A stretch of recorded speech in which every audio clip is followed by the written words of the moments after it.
Sa ngalan ng Ama, ng Anak at ng Espiritu Santo, Amen. sumainyo ang Panginoon. At sumaiyo rin. Mga kapatid, aminin natin ang ating mga kasalanan upang tayo ay maging marapat na gumanap sa banal na pagdiriwang.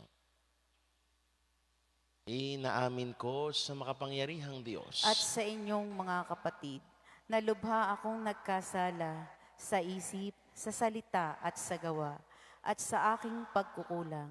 Kaya isinasamo ko sa mahal na Birheng Maria, sa lahat ng mga anghel at mga banal, at sa inyong mga kapatid, na ako'y ipanalangin sa Panginoong ating Diyos. Kaawaan tayo ng makapangyarihang Diyos. Patawarin tayo sa ating mga kasalanan at patnubayan tayo sa buhay na walang hanggan. Amen. Panginoon, kaawaan mo kami. Panginoon, kaawaan mo kami. Kristo, kaawaan mo kami. Kristo, kaawaan mo kami. Panginoon, kaawaan mo kami. Panginoon, kaawaan mo kami. Manalangin po tayo. Ama naming makapangyarihan, pinangatawanan mong manahan sa mga may loobing tapat at maasahan. Sa kagandahang loob mo, kami naway makapamuhay bilang mga mapalad na maging iyong tahanan. Sa pamamagitan ni Jesucristo, kasama ng Espiritu Santo magpa sa walang hanggan. Amen. Pagbasa mula sa aklat ng Henesis. Si Noe at ang kanyang mga anak ay pinagpala ng Diyos. Magkakaroon kayo ng maraming anak at kalatan ninyo ang buong daigdig. Matatakot sa inyo ang lahat ng hayop, pati mga ibon, ang lahat ng gumagapang sa lupa at mga isda. Ang lahat ng ito ay nilalagay ko sa ilalim ng inyong kapangyarihan. Ibinibigay ko sa inyo ang mga hayop at ang mga halamang luntian upang maging pagkain ninyo. Isang bagay lamang ang hindi ninyo makakain, ang karneng hindi inalisan ng dugo na siyang sagisag ng buhay. Papatayin ang sinumang papatay sa inyo, maging ito'y hayop. Sisingilin ko ang sinumang taong papatay ng kanyang kapwa. Sinumang pumatay ng kanyang kapwa, ay buhay ang bayad sa kanyang ginawa, sapagkat ang tao'y nilalang, nilikha, ayon sa larawan ng Diyos na dakila. Magkaroon nga kayo ng maraming anak, upang kalata nila ang buong daigdig. Sinabi ng Diyos kay Noe at sa kanyang mga anak, ako'y nakikipagtipan sa inyo ngayon, pati na sa inyong magiging mga anak, gayon din sa lahat ng mga bagay na may buhay sa paligid ninyo. Mga ibon, maaamot maiilap na hayop, nakasama ninyo sa daong. Ito ang masasabi ko sa aking pakikipagtipan sa inyo. Kailan may hindi ko lilipulin sa pamamagitan ng baha ang lahat ng may buhay. Wala nang baha nagugunaw sa daigdig. Sinabi pa ng Diyos, ito ang magiging palatandaan ng walang hanggang tipan na ginagawa ko sa inyo at sa lahat ng mga hayop. Palilitawin ko sa mga ulap ang aking bahaghari, at iyan ang magiging tanda ng aking pakikipagtipan sa inyo. Ang salita ng Diyos. Salamat sa Diyos. Salmong tugunan. Mula sa iyong luklukan, lahat ay iyong minamasdan. Mula sa iyong luklukan, lahat ay iyong minamasdan. Ang lahat ng bansa sa puon ay takot, maging mga hari sa buong sinukob. Kung iyong itayong pamuli ang Siyon, ikay mahahayag doon, Panginoon, daig ng mahirap ay iyong diringgin, di mo tatanggihan ang kanilang daing. Mula sa iyong luklukan, lahat ay iyong minamasdan. Ito'y matititik upang matunghayan, ng sunod na lahing di pa dumaratal. Ikaw nga o poon ay papupurihan, mula sa itaas, luklukan ng banal, ang lahat sa lupay iyong minamasdan, iyong dinirinig ang pagtataghuyan, ng mga bilanggong ang hatol ay bitay, upang palayain sa hirap na taglay. Mula sa iyong luklukan, lahat ay iyong minamasdan. At ang mga anak ng iyong mga lingkod, mamumuhay namang panatag ang loob. Magiging matatag ang kanilang angkan. Sa pag-iingat mo, sila ay tatagal.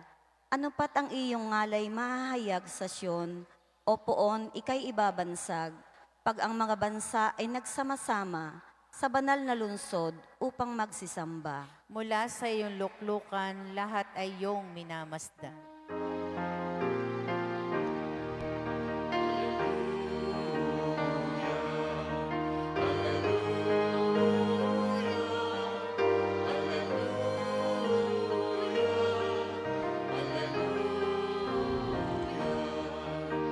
Espiritu bumubuhay, ang salita mo may kapal, buhay mo ay tinataglay.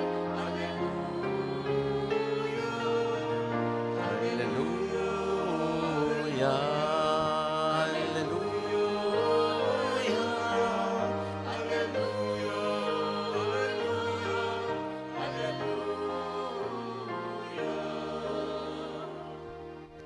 Sumainyo ang Panginoon. At sumaiyo rin. Ang mabuting balita ng Panginoon ayon kay San Marcos. Papuri sa iyo, Panginoon. Noong panahong iyon, si Jesus kasama ang kanyang mga alagad ay nagtungo sa mga nayon ng Cesarea, sakop ng Filipo. Samantalang sila'y naglalakbay, tinanong niya ang kanyang mga alagad, "Sino raw ako ayon sa mga tao?" Sumagot sila, "Ang sabi ng ilan ay si Juan Bautista kayo. Ang sabi naman ng iba, si Elias kayo, at may mga nagsabi pang isa, kayo raw ay propeta. Kayo naman, ano ang sabi ninyo? Sino ako?" Tanong niya. "Kayo ay si Kristo," tugon ni Pedro. "Huwag ninyong sasabihin kanino man kung sino ako." Mahigpit na utos niya sa kanila. Mula noon, ipinaalam na ni Jesus na sa kanyang mga alagad na ang anak ng tao ay dapat magbata ng maraming hirap. Siya ay itatakwil ng matatanda ng bayan, ng mga punong saserdote at ng mga eskriba at ipapapatay. Ngunit sa ikatlong araw, muli siyang mabubuhay. Maliwanag na sinabi niya ito sa kanila. Kaya't niyaya siya ni Pedro sa isang tabi at sinimulang pagsabihan. Ngunit humarap si Jesus sa kanyang mga alagad at pinagwikaan si Pedro. "Lumayo ka, Satanas. Ang iniisip mo'y hindi sa Diyos, kundi sa tao." Ang mabuting balita ng Panginoon. Pinupuri ka namin, Panginoong Hesukristo. Magandang umaga po sa inyong lahat. At sa mga patuloy na nakikisa sa atin sa ating Facebook Live sa kanilang tahanan, sa ibang dako na bansa, at sa mga kapilya na sakop ng ating parokya, magandang umaga din po. Mga kapatid, patuloy ho ang pag-iikot ni Jesus. Kung mapapakinggan natin, simula noong Lunes hanggang ngayon, saan ba nagtutungo si Jesus? Patuloy ang kanyang pagpapagaling, patuloy ang kanyang misyon upang ipahayag ang mabuting balita, upang ipahayag ang pagmamalasakit at pagmamahal niya sa kapwa. Ngayon namang araw na ito, isang ebanghelyo na nagpapakita sa atin kung paano tinanong na Jesus ang mga apostol niya kung sino siya. Sapagkat matagal na silang magkakasama. Kaya nung tinanong ang mga apostol kung sino siya, marami ang sinagot nila. Sabi ng ilan, ikaw daw ay si Elias, si Juan Bautista. Sapagkat ang alam ng mga tao ay ang ginagawa ni Jesus ay katulad naman ng mga ginagawa ni Juan Bautista. Nagpapagaling. Ibinibigay ang sarili para sa lahat. Gumagawa ng kababalaghan. Kaya yun ang pagtingin ng mga tao sa kanya. Pero nung tinanong niya si Pedro kung sino ba siya para sa kanya, ang sagot ni Pedro, ikaw ay si Kristo, anak ng Diyos. Tayo rin mga kapatid, marami tayong pagkakakilala kay Jesus. Sa ating buhay, kung tayo rin ay tatanungin, sino ba si Jesus sa atin? Marami tayong mga karanasan na pwede nating sabihin kung paanong gumalaw sa ating sarili si Jesus. Kung paanong gumalaw ang presensya niya sa mga bagay na hinihingi natin. Maaaring sabihin natin kapag katanungin tayo, sino si Jesus sa ating buhay? Maaaring sabihin natin, siya ang nagbibigay, provider. Sino ba si Jesus sa ating buhay? Maaaring sasabihin natin, tagapagligtas. O di kaya ang nagpapagaling sa akin. Marami ho tayong masasabi kapag tayo tinanong kung sino ba si Jesus. Pero mas higit pa sana diyan ang ating pagkilala sa Kanya. Sino ba talaga si Jesus? Anak ng Diyos na siyang magliligtas sa atin. Yan sana ang ating maunawaan na siya ang nandito dumating sa atin upang tayo iligtas sa ating mga pangailangan. Higit pa doon sa mabuting ibinigay sa atin ang pagkaunawa natin sana kay Jesus. Higit pa doon sa mga nangyayari sa ating buhay na napapagaan ang ating mga dalahin. Ang pagkilala natin ay siya ang magliligtas sa atin sa buhay natin dito sa lupa. Sapagkat kapag ang pagkilala natin sa Kanya is the one who saves, lagi nating aasamin. Lagi tayong dudulog sa Kanya sapagkat iniisip natin walang ibang magliligtas sa akin kundi si Jesus lamang. Kung paanong ipinapakita sa atin ni Jesus ang mabubuting mga bagay na nangyari sa ating buhay, mas malalim sana ang ating pananalig sa Kanya. Ganun din ho sa ating buhay kung ilalapat natin ito sa personal nating karanasan ng mga tao.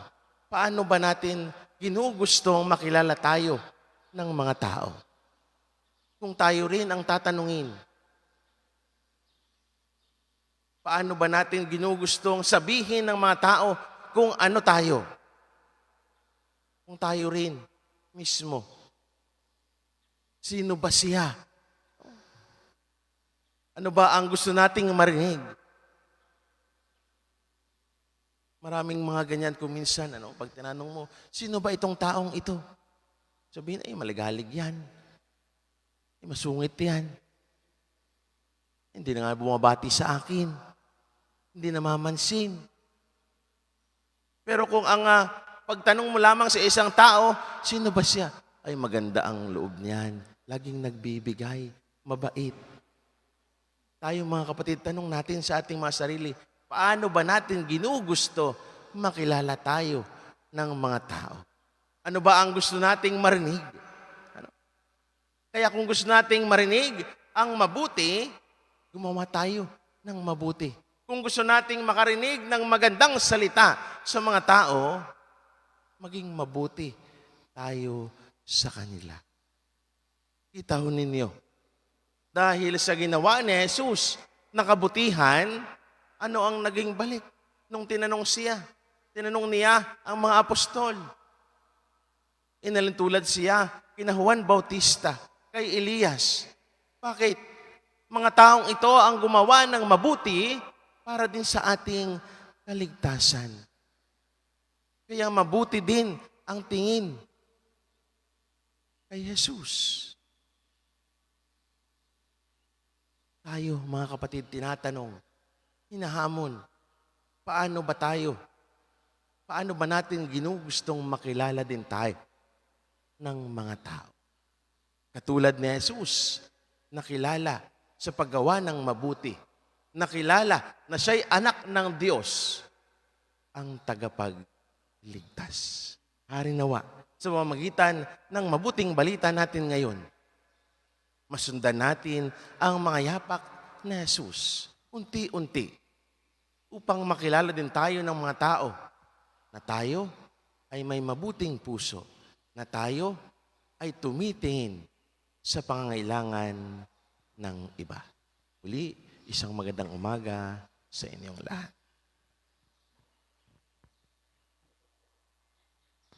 Sa ating pagtitipon upang ipagdiwang ang misteryo ng ating kaligtasan, bumaling tayo ng may pananalig sa Diyos Ama at hilingin ang kanyang awa. Panginoon, ipahayag ka nawa sa aming buhay. Panginoon, ipahayag ka nawa ng aming buhay.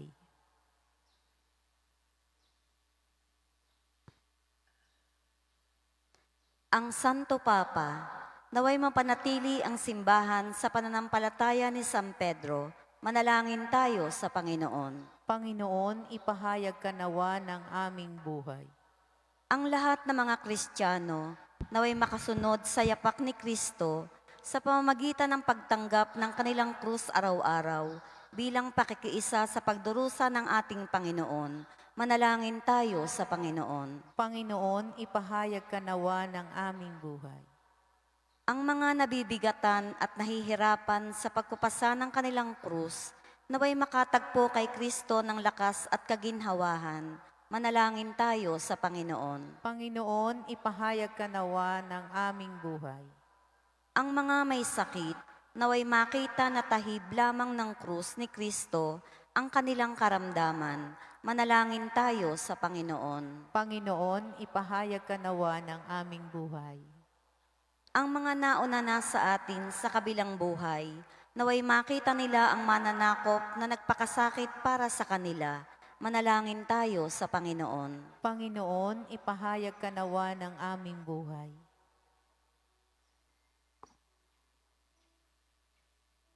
Makalangit na Ama, pakinggan mo ang panalangin ng iyong bayan at tulungan mo kaming yakapin araw-araw ang pagsubok ng aming krus.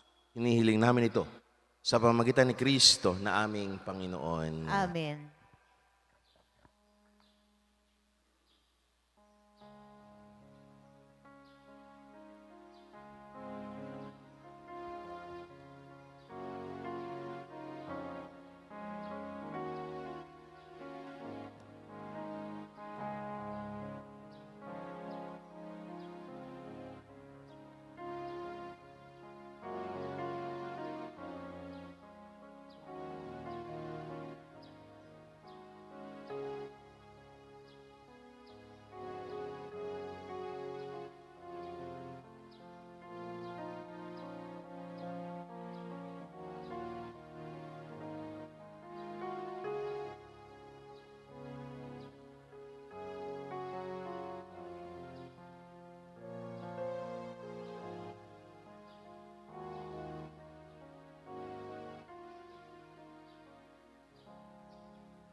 Manalangin kayo mga kapatid upang paghahanay natin ang kalugdan ng Diyos amang makapangyarihan. Tanggapin nawa ng Panginoon itong paghahain sa iyong mga kamay, sa kapurihan niya at karangalan sa ating kapakinabangan at sa buong sambayanan niyang banal.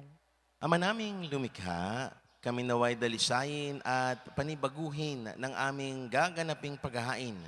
Kami naway itaguyod ng gagawin naming ito sa pagnanais naming sundin ang loob mo sa pamamagitan ni Jesucristo, kasama ng Espiritu Santo magpasawalang hanggan. Amen. Sumainyo ang Panginoon. At sumaiyo rin. Itaas sa Diyos ang inyong puso at diwa. Itinaas na namin sa Panginoon. Pasalamatan natin ang Panginoon na ating Diyos. Marapat na siya'y pasalamatan.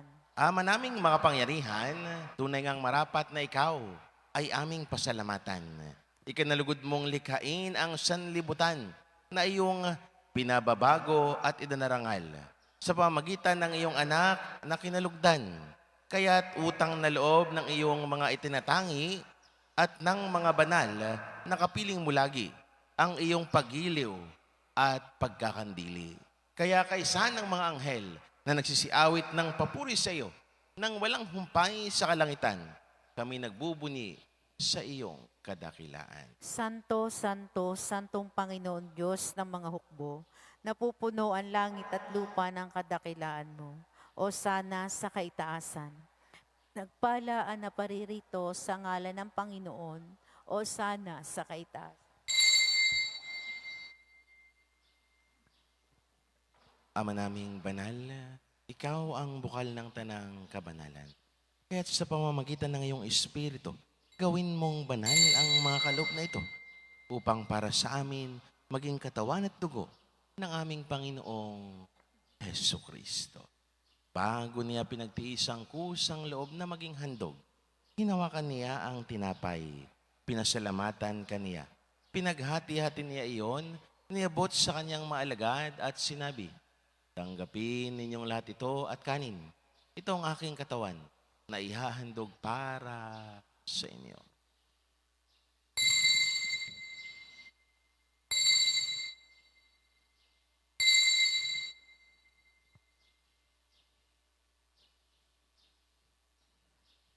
Gayon din naman, nung matapos ang hapunan, hinawakan niya ang kalis, muli kaniyang pinasalamatan.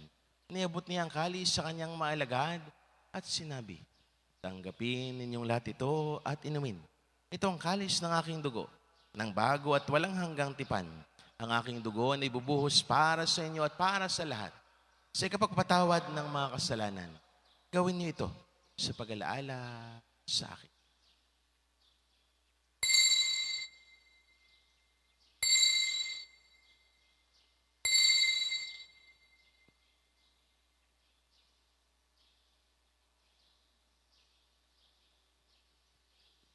Ipagbunyi natin ang misteryo ng pananampalataya. Si Kristo ay namatay, si Kristo ay nabuhay, si Kristo ay babalik sa wakas ng panahon.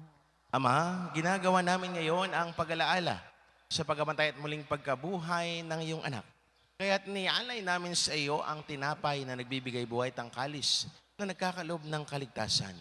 Kami, nagpapasalamat dahil kami yung minarapat at tumayo sa harap mo para maglingkod sa iyo. Isinasamo namin kayo magsalo-salo sa katawan at dugo ni Kristo ay mabuklod sa pagkakaisa sa pamagitan ng Espiritu Santo. Ama, lingapin mo ang iyong simbahang laganap sa buong daigdig.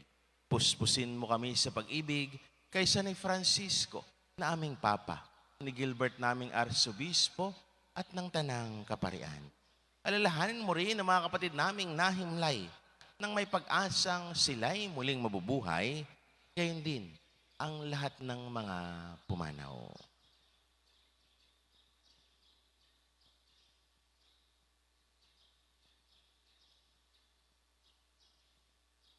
Kaawaan mo sila at patuloyin sa iyong kaliwanagan. Kaawaan mo at pagindapatin kaming lahat na makasalo sa iyong buhay na walang wakas. Kaisa ng mahal na Birheng Maria na ina ng Diyos. Kaisa ni Poong San Jose. Kaisa ng mga apostol at ng lahat ng mga banal ni San Jose Marelo na namuhay dito sa daigdig ng kalugod-lugod sa iyo. May pagdiwang nawa namin ang pagpupuri sa ikararangal mo sa pamamagitan ng iyong anak na aming Panginoong Heso Kristo. Sa pamamagitan ni Kristo, kasama niya at sa Kanya, ang lahat ng parangal at papuri sa iyo, Diyos amang makapangyarihan, kasama ng Espiritu Santo, magpa sa walang hanggan.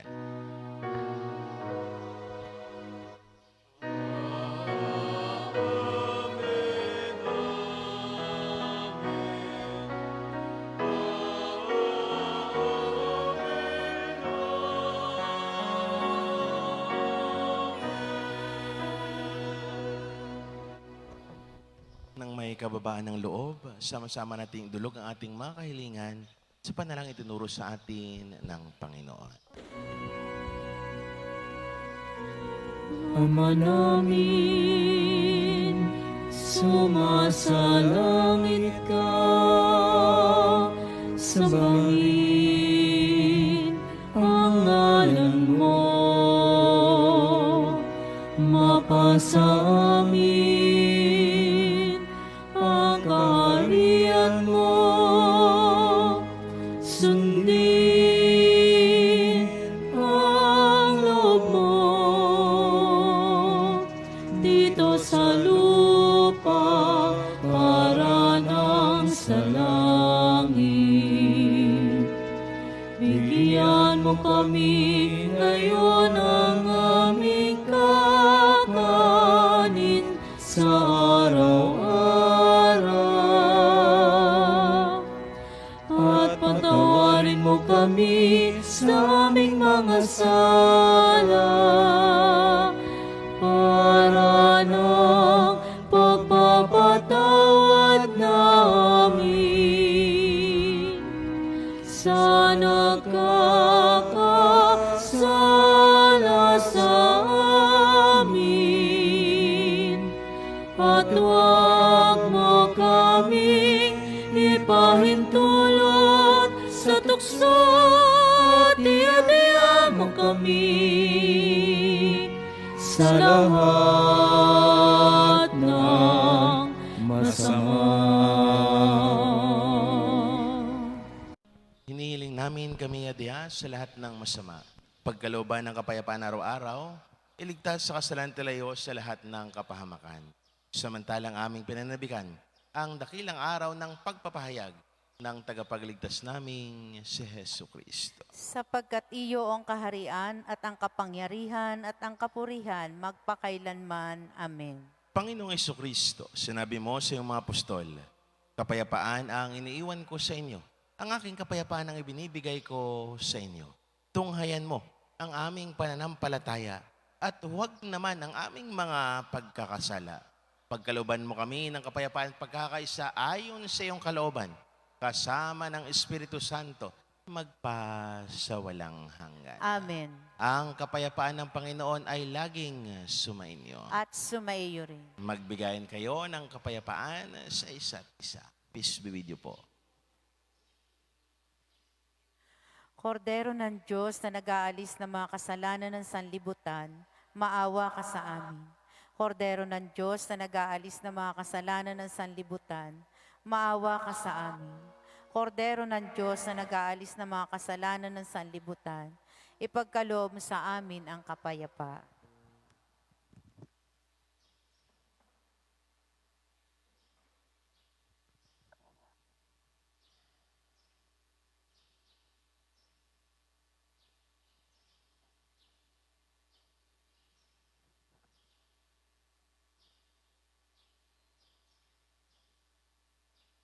Mga kapatid, ito ang kordero ng Diyos. Ito ang nag-aalis ng mga kasalanan sa sanlibutan. Mapapalad tayong naniyahan sa kanyang piging. Panginoon, hindi ako karapat-dapat na magpatuloy sa iyo, ngunit sa isang salita mo lamang ay gagaling na ako.